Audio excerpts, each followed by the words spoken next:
Hello and welcome to Gardening at 58 North. In this video I'd like to show you how to successfully propagate aloe vera plants from pups. So what a pup is in an aloe vera plant is it's all these little small baby plants which are starting to come out of the pot. So aloe veras are one of the easiest succulents to propagate. They very readily produce little baby plants like this, and so it's very easy to get a lot of plants from one pot. So you can see here this plant is about 2 or 3 years old. This is the mother plant here, that's the large one. And all around it for the last few months it's been setting up all these pups. So these are now ready to take out. As soon as they've got about 3 or 4 leaves, you can take them out and pot them onto a new pot. So the first thing I'm going to do is just carefully take this out of its existing pot so I can have a better look at the pups, and you'll be able to see the kind of root system it has. So you can see there's a lot of runners coming around the pot. These are the runners, and these come up from the mother plant. They shoot out the soil. Where they come out the soil, they produce a pup. So I'm just going to carefully peel away as many as I can, being careful not to snap too many of their roots off.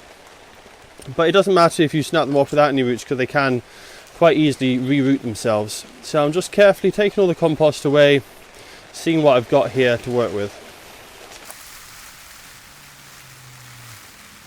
So there we are, most of the pups seem to be here, so I'm just going to carefully pull them away one at a time, see if I can get some out with some roots. So there's a nice big one here which I'm going to take out. You can see that one there, so I'm just going to carefully tease it away. As you can see, the original stem where it was attached was this one here, but it's got several roots on it, so that's going to repot quite nicely. But even if you have one like this which doesn't have any roots and you've snapped off by accident, just plant it quite deep, take off maybe some of the lowest leaves like that one there, maybe this one as well, and bury it up to here, and then all along the sides here new roots will grow, so you can even pot this one up. So the compost I'm using is a mix that I've made myself.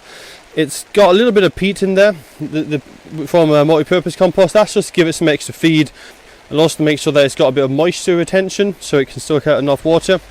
But you want a free draining compost because these are succulent plants. They're from a semi-arid environment, a bit like a desert, so they need a free draining compost, otherwise the roots rot off quite easily. So because of that, I've added some of my own topsoil, which is a very sandy topsoil. You can probably see there's a lot of sand in this mix. That means it's going to be nice and free draining. And I've also added several handfuls of perlite, which is the white particles here. The perlite really helps to open up the structure and allow it to drain much better. So you can see there it's very it's very loose, there's not any big lumps, and it's going to be quite free draining. So I'll get my pot ready. I'll double check in the pot the kind of height that I need. So I'm just placing it in there, seeing what kind of height. I want to plant it so that the lowest leaf is just above the soil. So I'll just put in a bit of compost now to the bottom, get the height right. I think that's just about right, maybe a tiny bit more compost is required. So adding enough compost, just like that, checking again, yeah, that looks about right. So I'm making sure the roots are fairly well spaced out. I don't want the roots to be all crammed together, and they do look quite spaced out, so that's quite good. This one here I'm just going to pop down, make sure it's going to be under the soil level. And I'm just, as I hold the plant, I'm just going to go around with this container and sprinkle compost in. And it's important to hold the plant up so it doesn't fall over, because at the moment there's nothing holding it up. And one of the trickier things about repotting an aloe vera is probably the weight of it. Because it's got such big heavy succulent leaves, it's a very top heavy plant. And as it doesn't have many roots, as I've just taken this as a cutting, it's quite easy to fall over. So there we are, that's the compost around. I'm going to give this a slight firm down, just because it's so top heavy and easy to move around, but I'm not going to really cram it down, because if you push down very hard then you'll restrict the drainage, and then that will cause problems with the roots rotting off. So I'm just giving it a slight tap and then just tapping the whole pot as well, make sure it's secure. So there you are, you can see that's quite happy. I'll give that a good water now, put it on a sunny windowsill, and within a few years it'll be as large as the mother plant over here. Now also in a few years you'll probably find that it has lots of pups of its own, which you can then pot up with their own little root systems. So that's the aloe vera plant, very easy plant to propagate, probably one of the easiest succulents really, because it produces so many of its own babies, and its own babies have nice little root systems attached quite often. And as I was saying, even if you get a long one like this, which doesn't have a root system, just snap it off, leave about an inch or so, and you can see this one here is already starting to grow. It's got 2 little roots coming out there. So those 2 little roots will very soon grow a bit larger, and they'll have a good root system. So because I've seen those 2 roots, I know I can snap it off a bit higher up, so I'm just going to snap it there, I'm also going to take off a couple of the lower leaves to make sure they're not buried, and that allows me to plant it about that depth in the soil, and that will root quite happily. And as I say, you can do it with these other ones without any sign of roots. Just bury them up to the leaves and they'll root quite quickly. So you don't want to bury the actual crown, because if you get soil in there it could lead to rotting problems. So make sure all the leaves are exposed, but you can bury it right up to the bottom of the leaf, a bit like this one here, just making sure that they're not completely buried. And if you have any soil in the cracks of the leaves like this, just get a small stick or maybe a toothbrush and just try and take those leaves out of the take the soil out of the crevices of the leaves. So there you are. That's how to pot up an aloe vera plant from a pup. It's a very easy process, and you can make yourself hundreds of new plants every year if you follow this procedure.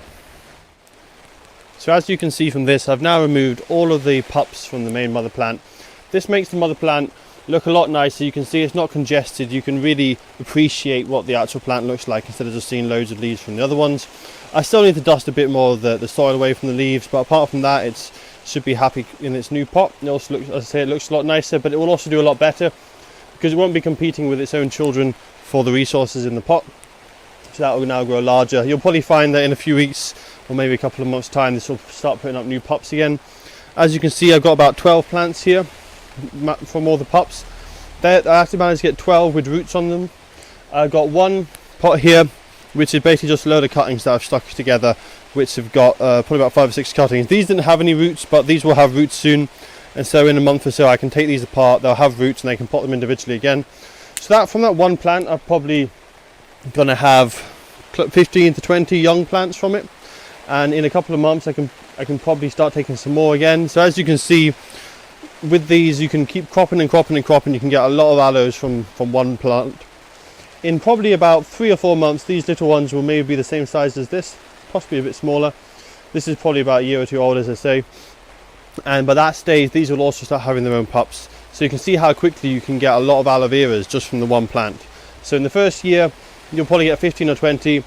And then several months after that, maybe even a year, depending on how fast it grows, if you've got it in a good sunny environment, if it's shady or not. These will be that size, and then you can get another 15 or 20 from every single one of those.